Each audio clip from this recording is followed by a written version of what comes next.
Hello DElEd first semester वालों। आज से हम आप लोगों को सेकंड सेमेस्टर का हिंदी का कोर्स कराएंगे और हमने प्रोजेक्ट के लिए भी कहा है। वो प्रोजेक्ट भी आपको बना करके चार्ट पेपर पे वो भेजना है। आपको उसके प्रोजेक्ट बनाना है, आपको प्रोजेक्ट बना करके भेजना है और प्रोजेक्ट के जो है मार्क्स मिलेंगे।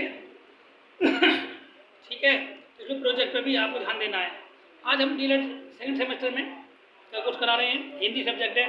पहला जो लेसन है वो हमारा ये है, कहानी, लोक कथा, रोचक प्रसंग सुनना व याद करना। अब हमारा प्रश्न बनता है इससे कि विद्यार्थियों को कहानी पसंद होने के क्या कारण हैं। इस पर हमारा प्रश्न बन गया, विद्यार्थियों को कहानी पसंद होने के क्या कारण हैं। तो इसी हिसाब से हम बता रहे हैं, हिंदी गद्य में सर्वाधिक मनोरंजक अंश कहानी है। प्राचीन भारतीय साहित्य में कहानियाँ सदैव से मनोरंजन एवं उपदेश का उपकरण रही हैं। पुराणों में, उपनिषदों में कथा साहित्य ही है। कहानियों में घटनाओं का सजीव चित्रण है। इसमें पात्र न्यूनतम संख्या में हैं। हिंदी कथा साहित्य में मुंशी प्रेमचंद का प्रमुख स्थान है। प्रेमचंद के अनुसार लेखक का किसी के जीवन में संबंधित उसके मनोभावों को प्रदर्शित करने का उद्देश्य होता है। उसके चरित्र, उसके कथानक तथा शैली एवं उन भावों की पुष्टि करते हैं। कहानी में जिज्ञासा मतलब जानने की इच्छा एवं कौतूहल बनाए रखने की कहानीकार का कौशल है। कहानी से जो एकाग्रता व ज्ञान की प्राप्ति होती है वह मस्तिष्क में स्थायी हो जाती है। कहानी भाषा शिक्षण का एक साधन है। कहानी के माध्यम से नैतिकता की शिक्षा सहज ही सरलतापूर्वक प्राप्त हो जाती है। इसमें मनोरंजन व शिक्षा दोनों ही प्राप्त होते हैं। कहानी के महत्व को इस प्रकार व्यक्त कर सकते हैं। नंबर 1, कहानी से ज्ञान की वृद्धि होती है। कहानी शिक्षण द्वारा विद्यार्थियों का सर्वांगीण विकास होता है। कहानी अभिव्यक्ति, सृजनात्मक तथा अर्थग्रहण का विकास करती है। कहानी मनोरंजन का एक साफ सुथरा साधन है। कहानियाँ विद्यार्थियों को गद्य पढ़ने के लिए उत्साहित करती हैं। कहानियाँ विद्यार्थियों में कल्पना शक्ति का विकास करती हैं। कहानी का शिक्षण उचित रूप से होना चाहिए। कहानी यदि शिक्षक द्वारा उचित उच्चारण के साथ न पढ़ाई जाए और इसका अर्थ तथा भाव न समझाया जाए तो इसके भाव निरर्थक हो जाएंगे। निरर्थक मतलब बेकार हो जाएंगे, क्योंकि बच्चों के मस्तिष्क पर इसका कोई प्रभाव नहीं पड़ेगा। यदि कहानी पढ़ाई जाए, अध्यापक कुशलतापूर्वक पढ़ाए तो इससे कहानी की उपयोगिता कई गुना बढ़ जाती है। अतः कहानी पूर्ण सूझबूझ से पढ़ाई जानी चाहिए। ये इसका आंसर था।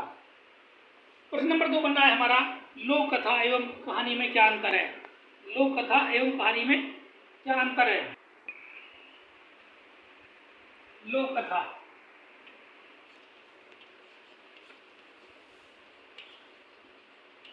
कथा एवं कहानी में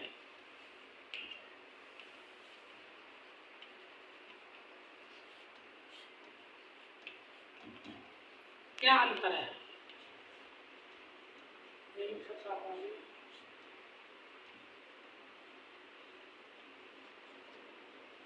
प्रश्न बन गया हमारा, लोक कथा एवं कहानी में क्या अंतर है। विद्यार्थियों को लोक कथाओं को सुनकर उनके मन को कहानियों के प्रति रुचि उत्पन्न की जा सकती है। विद्यार्थियों को लोक कथाओं को सुनाकर उनके मन को कहानियों के प्रति रुचि उत्पन्न की जा सकती है। किसी गांव की लोक कथा अथवा महापुरुषों की जीवन कथा को कक्षा में सुनाकर विद्यार्थियों को लोक कथाओं के प्रति आकर्षित किया जा सकता है। दैनिक समाचार पत्रों में भी कहानियाँ व लोक कथाएँ प्रकाशित होती हैं।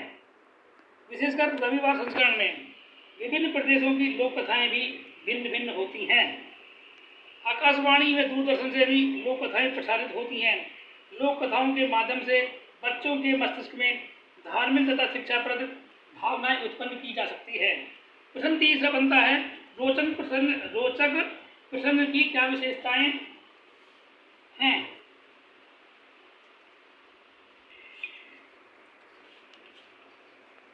क्या विशेषताएं हैं।